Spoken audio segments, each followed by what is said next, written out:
Hello दोस्तों, आज हम आपके लिए एक बार फिर से गुदगुदाने वाले जोक्स लेकर आ गए हैं। इन्हें पढ़कर या सुनकर आपके चेहरे पर मुस्कान आ जाएगी। आइए फिर शुरू करते हैं मज़ेदार और चटपटे चुटकुलों का ये सफ़र। एक चोर अमीर आदमी के घर में चोरी करने गया। तिजोरी पर लिखा था, तिजोरी को तोड़ने की जरूरत नहीं है, 452 नंबर प्रेस करके सामने वाला लाल बटन दबाओ। जैसे ही बटन दबा, अलार्म बजा और पुलिस आ गई। जाते जाते चोर सेठ से बोला, आज मेरा इंसानियत से विश्वास उठ गया है। मारवाड़ी अपनी बकरी को बस में ले जाने लगा। कंडक्टर ने मना कर दिया। मारवाड़ी बकरी को बुर्का पहना के बस में ले गया। कंडक्टर को बोला, ये मेरी नानी है, बुढ़ापे की वजह से झुक गई है। कुछ देर बाद बकरी ने पोटी कर दी। पास में लड़के ने बोला, ओए तेरी नानी की रुद्राक्ष की माला टूट गई। एक अमीर लड़की को स्कूल में गरीब परिवार पर निबंध लिखने को कहा गया। जरा गौर फरमाइए, लड़की ने क्या लिखा। एक गरीब परिवार था, पिता गरीब, माँ गरीब, बच्चे गरीब। परिवार में 4 नौकर थे, वो भी गरीब। स्कॉर्पियो कार थी, वो भी टूटी हुई थी। उनका गरीब ड्राइवर बच्चों को उसी टूटी कार में स्कूल छोड़ के आता था। बच्चों के पास पुराने सैमसंग गैलेक्सी S4 मोबाइल थे। बच्चे हफ्ते ताज होटल में खाते थे, बाकी दिन घर में केवल 2 AC थे और वो भी सेकंड हैंड। सारा परिवार बड़ी मुश्किल से ऐश कर रहा था। गरीब संता एक अमीर लड़की को पसंद करता था।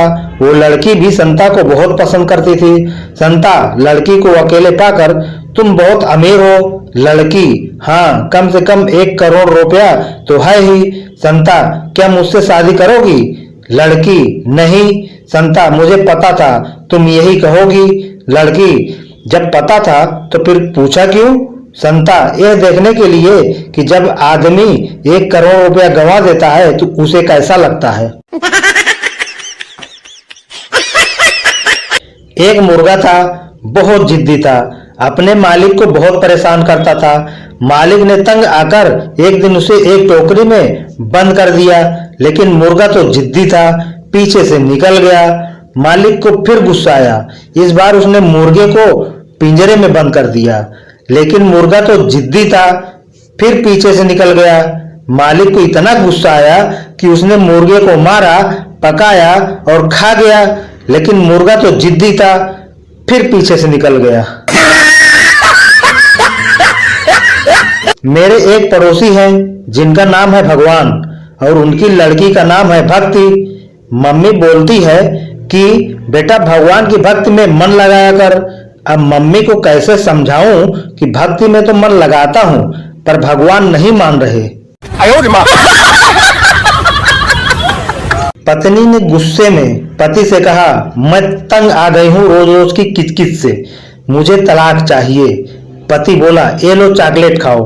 पत्नी रोमांटिक होते हुए बोली, मना रहे हो मुझे? पति बोला, नहीं रे पगली, माँ कहती है अच्छा काम करने से पहले मीठा खाना चाहिए। नट्टू एक केमिस्ट की दुकान पर गया और बोला, भैया मेरी मदद करोगे? केमिस्ट बोला, हाँ हाँ बोलो। नट्टू ने एक दवा की बोतल से 1 चम्मच लिक्विड निकाला और केमिस्ट को पिलाकर पूछा, मीठी है क्या? केमिस्ट बोला, नहीं तो। नट्टू, बस यही पूछना था भैया। धन्यवाद। केमिस्ट बोला, लेकिन ये कौन सी दवा है? नट्टू बोला, दरअसल डॉक्टर ने बोला था यूरिन टेस्ट करवाओ कि कहीं यूरिन में शुगर तो नहीं है। एक खरगोश रोज लोहार की दुकान पर जाता और पूछता, गाजर है क्या? लोहार रोज इनकार कर देता, फिर भी खरगोश अगले दिन उसी सवाल के साथ टपक पड़ता। एक दिन लोहार को बहुत गुस्सा आया और उसने हथौड़े से खरगोश के आगे के दांत तोड़ दिए और बोला, अब तू गाजर खाकर दिखा। अगले दिन खरगोश फिर आ गया और पूछा, गाजर का हलवा है क्या? लड़का लड़की गंगा किनारे बैठे थे। माहौल रोमांटिक था। सूरज डूबने को था। मंद मंद हवा चल रही थी। लड़की बहुत देर से बोल रही थी और लड़का मुस्कुराता हुआ उसकी बात सुन रहा था। लड़की ने पूछा, क्या तुम्हें मेरी बातें सुनना इतना अच्छा लगता है कि तुम कुछ बोलते ही नहीं? लड़के ने सिर हिलाया और एक उंगली से रेत पर लिखा, नहीं रे, रजनीगंधा खाए हैं।